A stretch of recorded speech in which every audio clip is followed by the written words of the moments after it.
dossier magazine de cet après-midi social, Fatouma Ali, première femme pilote des navires. C'était les titres, merci de nous rejoindre. Le président de la République, Ismaël Omar Guelleh, a quitté ce vendredi la capitale pour une visite de travail à Kigali au Rwanda. Il a été salué à son départ à l'aéroport international d'Ambouli par le Premier ministre Abdelkader Kamel Mohamed, par le président de l'Assemblée nationale Mohamed Ali Ahmed, ainsi que par plusieurs personnalités civiles et militaires du pays.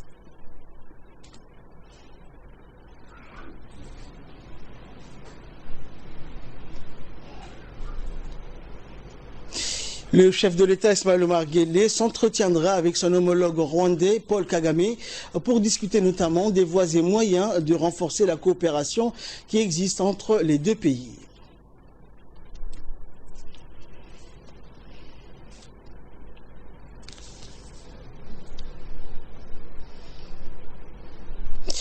En nouvelle nationale toujours, le ministre de l'Éducation nationale et de la formation professionnelle, Dr Jama El Miaoukié, a reçu dans son cabinet le président des autorités des ports et des zones franches de Djibouti, Abakar Omar Handi, ainsi que ses proches collaborateurs. La rencontre qui s'est déroulée en présence des principaux responsables du MENFOP avait pour but de renforcer la coopération entre les autorités des ports et des zones franches dans le cadre des actions du MENFOP dans le domaine de la formation professionnelle. Le ministre de l'Éducation nationale, Dr Jama El Miaoukié, et ses proches collaborateurs ont eu au cours de cette réunion des échanges fructueux et constructifs avec le PDG des autorités des ports visant à approfondir et d'établir une coopération dynamique et permanente pour développer les actions de professionnalisation des jeunes et la cohérence de l'offre de formation aux besoins en compétences des entreprises des ports et des zones franches. À l'issue de cette réunion, le MENFOP et les autorités des ports et des zones franches de Djibouti ont convenu d'organiser des échanges de manière permanente et d'associer leurs initiatives et leurs moyens pour favoriser notamment le développement de leurs relations et convenir de l'établissement d'un partenariat, et ont déclaré leur volonté commune de conclure prochainement la signature d'une convention de partenariat. Et prochainement, nous allons signer une convention. Nous allons créer une commission mixte entre les autorités des ports et zones franches et le ministère de l'Éducation nationale et de la formation professionnelle. Et nous espérons que ça va corriger beaucoup de choses, beaucoup de lacunes, beaucoup de manques. À présent, je vous propose d'écouter la réaction du ministre de l'Éducation nationale et de la formation professionnelle, Dr Jama El Miaoukié, pour nous donner plus amples explications sur cette réunion. Voici ses propos.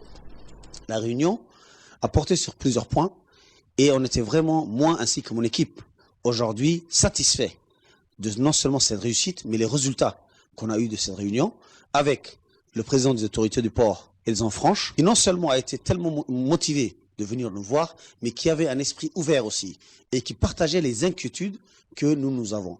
Quelle est notre inquiétude? En premier lieu, le président de la République, son Excellence, M. Ismaël Omar Guelleh, nous a ordonné de trouver des solutions et de former la jeunesse djiboutienne pour que celle-ci puisse sortir du fléau de chômage. Dans notre pays, le président veut faire tout pour réduire cette lourde fardeau et que la jeunesse djiboutienne puisse avoir toutes les opportunités pour trouver des embauches. En ce sens, nous avons eu plusieurs fois des réunions avec de grandes entreprises, telles que hier avec Touchwood International Holding, mais aussi nous avons eu des réunions avec, aujourd'hui en premier lieu, avec le président des autorités de port. Cela montre l'importance qu'on donne à la jeunesse djiboutienne et la possibilité qu'elle puisse avoir du travail. Vous savez bien que ces infrastructures d'envergure, ces infrastructures qui vont booster le développement de la République du Djibouti, ces infrastructures doivent avoir du personnel. Mais si nous nous préparons d'avance et que nous prenons dès maintenant le train, je suis sûr que dès que chaque infrastructure s'ouvrira, ou dès qu'il y aura un projet aboutira, les Djiboutiens seront prêts à y accéder, à y travailler. Nous sommes en train de travailler d'arrache-pied avec les autorités du port pour, premièrement, savoir le nombre de personnes qui pourront y travailler dans chaque projet. Après, les différentes spécialités que ces jeunes doivent y avoir pour établir un équilibre entre l'offre et la demande. En ce sens, des discussions en long et large ont été tenues aujourd'hui et nous sommes vraiment très heureux des conclusions. Les autorités de port et des zones franches se sont engagées à que toutes les informations que nous aurons besoin de futurs postes à créer, que la porte est grande ouverte. Donc nous avons eu l'autorisation de pouvoir utiliser tous les plateaux techniques de toutes les infrastructures qui viennent sous l'autorité du port. Une convention sera signée très bientôt entre le ministère de l'Éducation nationale et l'autorité de port et des Zones-Franches qui stipulera qu'un partenariat entre les deux institutions se feront d'une manière la plus responsable possible, et nous sommes motivés, non seulement nous, mais eux aussi, pour que cela puisse voir le jour au plus vite et que les jeunes djiboutiens puissent en profiter de formations de qualité et espérer des futures embauches dans ces grands projets d'envergure. Tout cela est né de la vision du président de la République et du fait que le président, sa plus grande ambition est celle de faire développer son pays et que son pays puisse être parmi les pays avancés, les pays développés, et que cela montre que le premier souci de notre chef de l'État est le souci de création d'emplois pour ces jeunes. Et dans notre dossier de cette édition, c'était dans le titre, les infrastructures portuaires qui augmentent à vue d'œil dans notre pays. Elles sont le poumon économique et les capacités humaines suivent également ce développement. Et aujourd'hui, nous allons vous présenter la première femme djiboutienne pilote de navire, une première pour Djibouti et dans certains pays limitrophes. Elle s'appelle Fatouma Ali Ahmed. Elle est le symbole de la réussite de la femme djiboutienne et de l'égalité du genre. Et la première également à exercer un métier autrefois réservé aux hommes. Voici son parcours et son portrait. C'est un magazine de la rédaction. À première vue, c'est une femme comme toutes les autres. Quand elle quitte sa maison avec son mari Haroun, ingénieur de formation, mais une fois arrivée au bureau, situé à l'enceinte de la capitainerie du port, c'est une autre femme.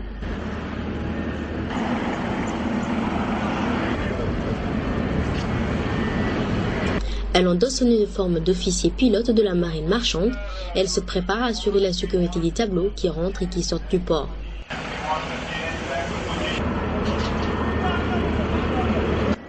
Pour cela, elle se rend dans la salle de mouvement située à l'étage de la capitainerie pour avoir un premier aperçu du travail qui l'attend dans la journée. Cela ne va pas tarder, en effet, elle est avertie par un interphone qu'un bateau s'apprête à accoster aussitôt.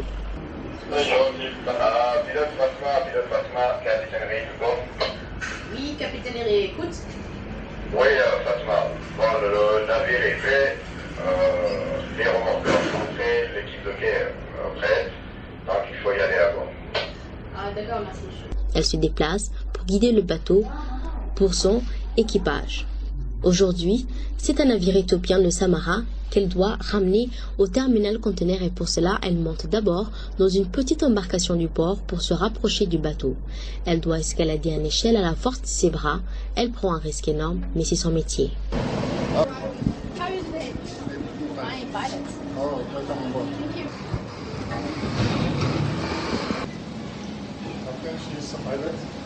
Après une brève présentation, Fatouma Ahmed, première femme djiboutienne pilote de navire, prend le commande et tout le monde suit ses instructions jusqu'à l'accostage du bateau au quai. Thank you. Midship. Midship, madame. Steady as she goes. Steady as she goes. Le capitaine Bourg déclare que c'est la première fois depuis 20 ans de carrière dans la marine qu'il rencontre une femme pilote de navire, et il est très satisfait des prestations de l'officier Fatouma Ali. Après avoir terminé la manœuvre, elle redescend par les mêmes échelles.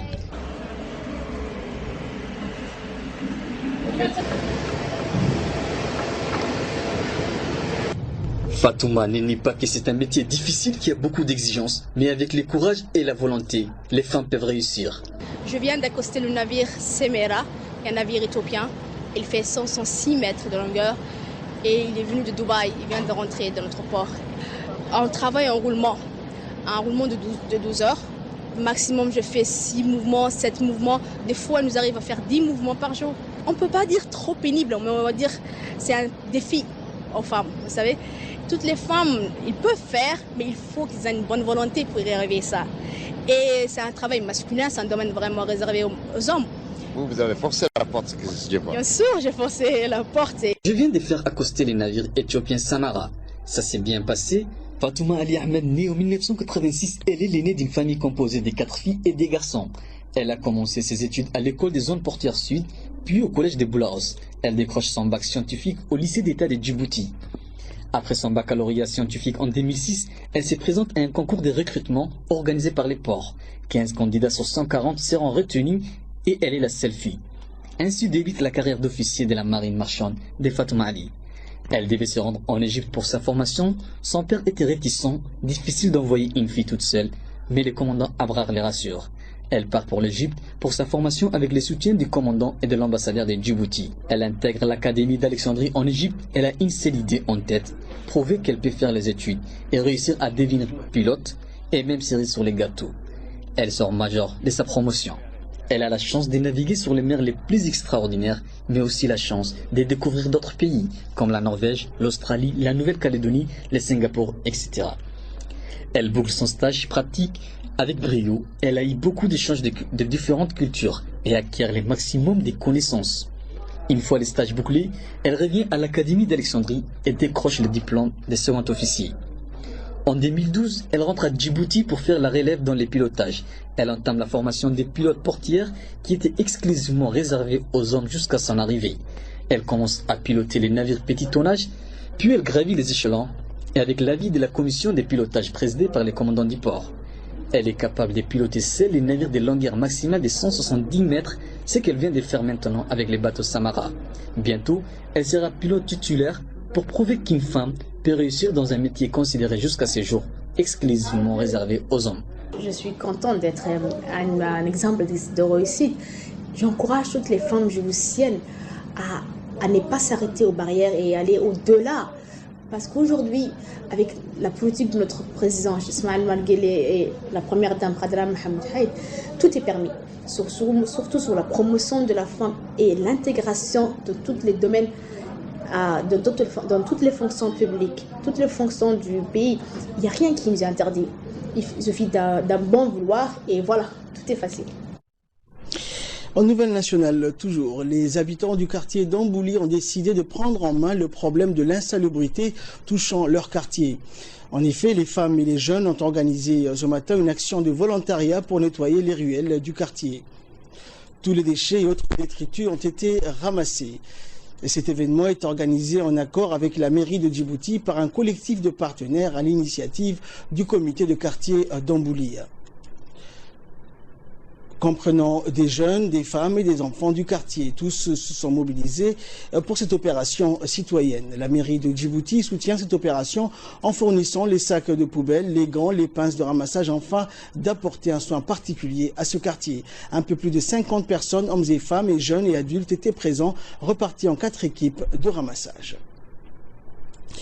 Le secrétaire général du ministère de la Santé, Ali Saleh Abdallah, a présidé un atelier pour célébrer la journée mondiale de lutte de la déficience auditive chez l'enfant au Palais du Peuple avec le médecin spécialiste ORL, Dr Saad Abdillahi, et son équipe de techniciens ophtalmologiques. Était présent à cet atelier le représentant du MENFOP, Mohamed Yassine, la directrice du centre Husseina Mounira, la directrice de la santé de la mère et de l'enfant et le médecin pédiatre de l'hôpital général Pelletier, ainsi que les représentants de la société civile. Plus de 32 millions d'enfants dans le monde souffrent d'une déficience auditive invalidante. Et selon un nouveau rapport de l'OMS intitulé « Déficience auditive chez l'enfant, marche à suivre pour agir dès maintenant ». La déficience auditive chez l'enfant est évitable dans 60% des cas si elle est détectée assez tôt. En outre, si les enfants bénéficient des soins nécessaires, ils peuvent s'épanouir pleinement. Le ministère de la Santé et la journée mondiale est avant tout l'opportunité de mieux faire connaître et de promouvoir les soins de l'oreille et de l'audition partout dans le monde. Les thèmes choisis cette année, pour l'année 2016, c'est la déficience auditive chez l'enfant, agir dès maintenant. Mesdames et messieurs, selon le dernier rapport de l'OMS, 60 millions de personnes dans le monde souffrent de déficiences auditives incapacitantes. Les principales causes de déficiences auditives sont connues. Elles peuvent être dues à des causes génétiques, à des complications à la naissance, à certaines maladies infectieuses, à l'utilisation de certains médicaments, à l'exposition à un bruit excessif ou encore l'exposition récréative à travers les appareils auditifs. En tout état de cause, ce que nous savons aujourd'hui par expérience et d'après les travaux qui ont été menés par différents experts, que la moitié des cas de déficience auditive pourraient être évités par la prévention primaire si les causes les plus courantes étaient prises en charge au niveau des soins de santé primaires. Les leaders des jeunes de la région d'Ali Sabieh ont organisé un atelier, une conférence débat sur le thème la jeunesse et les opportunités d'entrepreneuriat dans la vision du président de la République. L'atelier a eu lieu à la salle de conférence de la Palmeraie. En pris part à cet atelier les représentants de la Chambre de commerce, les représentants des services déconcentrés basés dans la région, le gérant de la CPEC d'Ali Sabieh, le représentant de la préfecture et du conseil régional, les sages et locaux, les représentants de la société civile, les jeunes de l'université et des membres du secteur privé. Les participants ont réaffirmé les différents projets d'infrastructure réalisés dans la région grâce à la politique éclairée du chef de l'État. Durant cette conférence débat, les différents participants se sont penchés sur la place de l'entrepreneuriat et le rôle de la jeunesse dans le développement de la région. Les jeunes ont ainsi reçu les différentes étapes en vue de réaliser leurs projets, les institutions en charge et les critères pour bénéficier d'un crédit. Rappelant que récemment, les journées mondiales de l'entrepreneuriat ont eu lieu au Palais du Peuple. Les intervenants ont tour à tour échanger leurs idées et exhorter les jeunes à aller de l'avant, explorer d'autres pistes et se lancer ainsi dans le marché du travail. À Ali Sabieh, le tourisme, l'agriculture et l'agropastoralisme sont autant de domaines qui peuvent générer des revenus non négligeables. Les leaders des jeunes de la région ont exhorté donc les jeunes à investir dans les secteurs prometteurs et participer ainsi activement aux côtés du gouvernement au développement de leur région. Toujours dans les régions, cette fois-ci à Dekil, où les membres de la CENI de la ville de l'Unité se sont réunis dans la journée du mercredi dernier dans leur siège situé à la préfecture de Dekil. L'adoption d'un planning de suivi des opérations de distribution des cartes d'électeurs, la mise en place d'un calendrier de travail quotidien ainsi que la répartition des tâches étaient à l'ordre du jour de cette réunion de travail. Et à l'issue de cette séance, les membres de la commission électorale nationale indépendante se sont rendus à la préfecture de Dekil où ils se sont entretenus avec le premier adjoint du préfet Youssouf Ali sur l'état de la distribution des cartes d'électeurs. La distribution des cartes a débuté à Dekil le 15 février dernier et se déroule tant dans les chefs-lieux que dans les 3 sous-préfectures de la région, à savoir Yoboki, Mouloud et Asseila. Selon le premier adjoint du préfet, sur un total de 18 393 électeurs inscrits, 4 200 ont jusqu'à retirer leur carte, ce qui représente un taux de 23%. Ensuite, les membres de la CENI de Dekil ont visité les 4 guichets de distribution installés à la préfecture de Dekil, où ils ont pu également constater que la distribution des cartes d'électeurs se déroule dans des bonnes conditions. Le premier adjoint du préfet a par ailleurs expliqué que la préfecture a mis en place les dispositions nécessaires afin de remettre les cartes aux électeurs à leur domicile.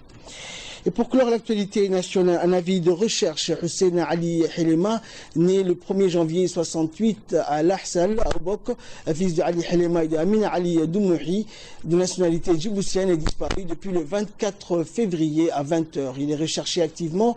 Il portait un t-shirt noir et un pantalon de couleur gris et un chapeau de couleur blanc la dernière fois qu'il a été aperçu.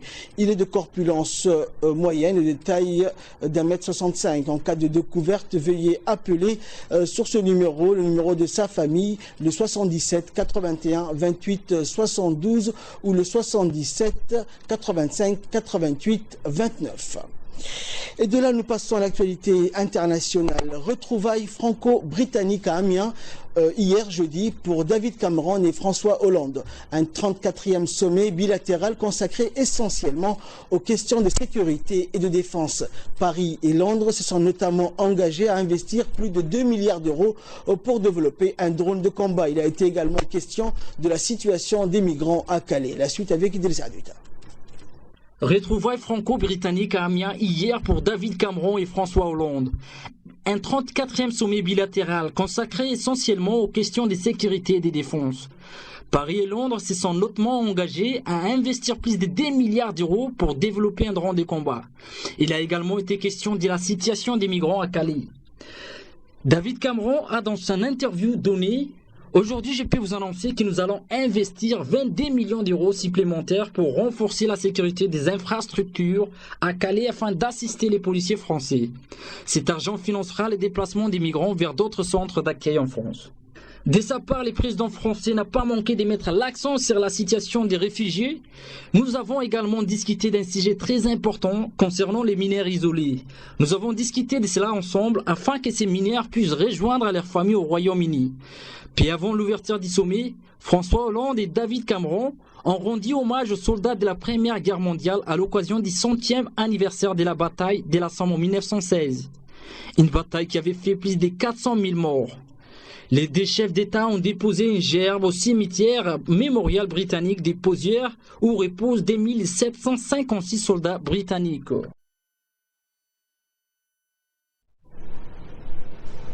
Et enfin, 2 des 4 ressortissants italiens enlevés l'été dernier en Libye ont très certainement trouvé la mort. D'après le ministère italien des Affaires étrangères, ils ont probablement péri dans des combats entre l'État islamique et des milices libyennes. La suite dans ce commentaire.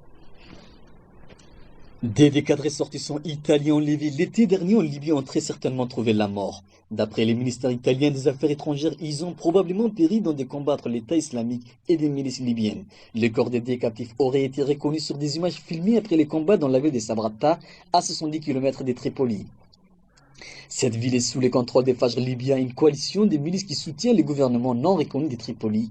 Mais le groupe État islamique y a récemment fait une incursion, d'où ces affrontements. Les 4 employés italiens avaient été enlevés dans un complexe pétrolier de la compagnie Eni. Aucune information pour l'heure du sort des 2 derniers captifs. Donc voilà, c'est tout pour cette édition. Mais avant de retrouver le focus, notre invité de cette édition, il s'agit de Mohamed Aden Jama, qui est ancien enseignant et chef d'établissement au 1er et 2e degré. Il est détaché aujourd'hui au ministère des Affaires étrangères. Bonjour Mohamed. Bonjour. Donc vous êtes également le coordinateur des projets de la CAB, la coordination des associations de la commune de Balbala. Donc avant tout, présentez-nous la CAB.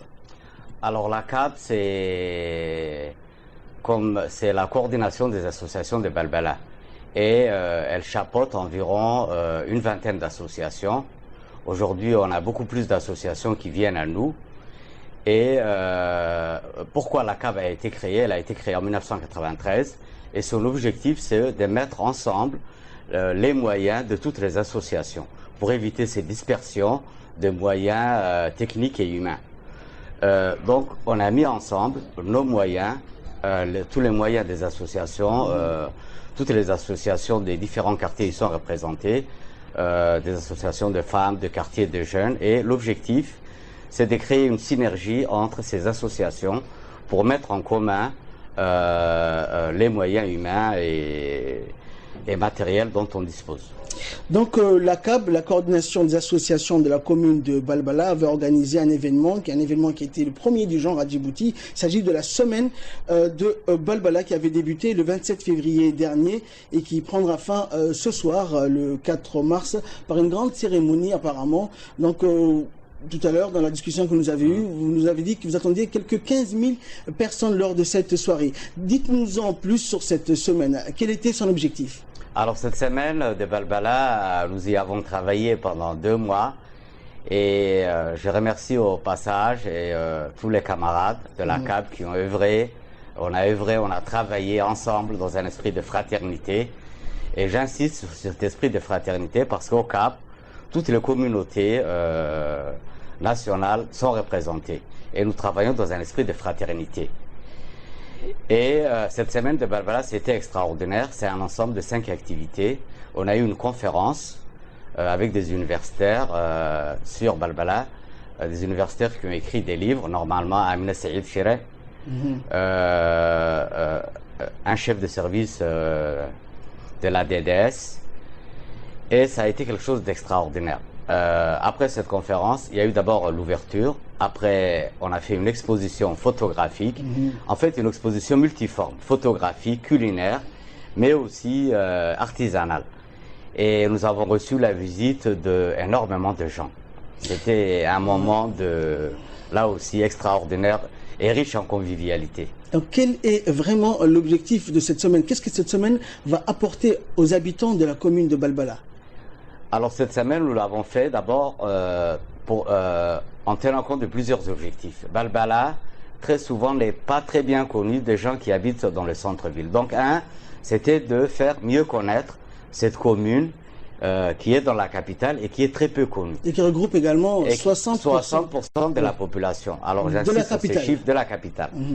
Et ce qui est extraordinaire, c'est que 56% de ces habitants de Balbala ont moins de 25 ans. Donc pourquoi nous avons organisé cette semaine de Balbala? C'était pour montrer à nos concitoyens que l'avenir de notre capitale était à Balbala, avec sa réserve de jeunes qui, s'ils sont bien formés, vont constituer un tremplin pour le développement de notre pays. Et le deuxième objectif aussi, donc à mieux faire connaître Balbala, montrer ce qu'au point de vue démographique et économique représentait Balbala. Deuxièmement, c'était montrer aux jeunes, puisqu'on a dit que 58% avaient moins de, précisément 58% avaient moins de 25 ans. C'était faire revisiter cette histoire de Balbala aux jeunes et aux moins jeunes qui ne connaissent pas vraiment l'histoire de cette commune. Comment elle a débuté, les différentes phases de l'extension urbaine, ce qui s'est passé, comment le barrage a été créé, ce barrage qui a été oublié. Si vous demandez qu'est-ce que c'est que le barrage à un jeune qui est dans un lycée, je pense que faites le test, peu de jeunes le savent. Et donc toute cette période des années 60... C'est pour qu'elle ne soit pas oubliée aujourd'hui. Voilà, c'était dans un souci historique aussi. Faire revisiter leur histoire aux gens qui habitent à Balbala. Et parlant de cette soirée, pour terminer, alors cette soirée, 15 000 personnes, c'est quand même beaucoup. Alors quels sont les secteurs? Vous avez eu des conférences, des entretiens avec plusieurs personnalités des différentes institutions étatiques ou privées qui existent à Djibouti. Alors quelles seront les personnalités qui seront présentes? Qu'est-ce que cette soirée va leur apporter? C'est une façon de clôturer un peu la semaine de tout le travail qui a été entrepris par la CAB. Voilà, alors cette soirée de clôture, c'est montrer, on va faire une rétrospective de tout le travail qu'on a fait. Et nous attendons d'ailleurs, on nous l'a promis, que la RTD fasse une édition spéciale sur cet événement. Mais je pense que nous sommes confiants et nous remercions au passage la RTD de nous avoir invités au journal télévisé. Et alors cette soirée de clôture, elle va montrer tout le travail qu'on a fait pendant cette semaine, mais aussi montrer... il y aura des activités culturelles. Donc il y a un côté festif. Un côté festif, il y aura des chansons, il y aura des poèmes dans les différentes langues, en afar, en somali, en arabe. Il y aura bien sûr des discours. Et j'insiste sur le fait aussi que cette semaine de Balbala n'aurait pas pu se tenir sans l'aide précieuse du président de la commune de Balbala, M. Youssouf Nouho, que nous remercions au passage. Donc merci Mohamed Aden Djama pour toutes ces précisions. Bonne chance à vous pour cette soirée. Donc comme vous l'avez dit, nous espérons aussi que cet événement sera médiatisé. Je vous remercie beaucoup. Et très bonne chance. Bonne chance à vous et à vos amis. Donc voilà, c'était les dernières minutes de cette édition. Nous avons eu l'invité, un des responsables de la coordination des associations de Balbala. Merci à vous de nous avoir suivis. Restez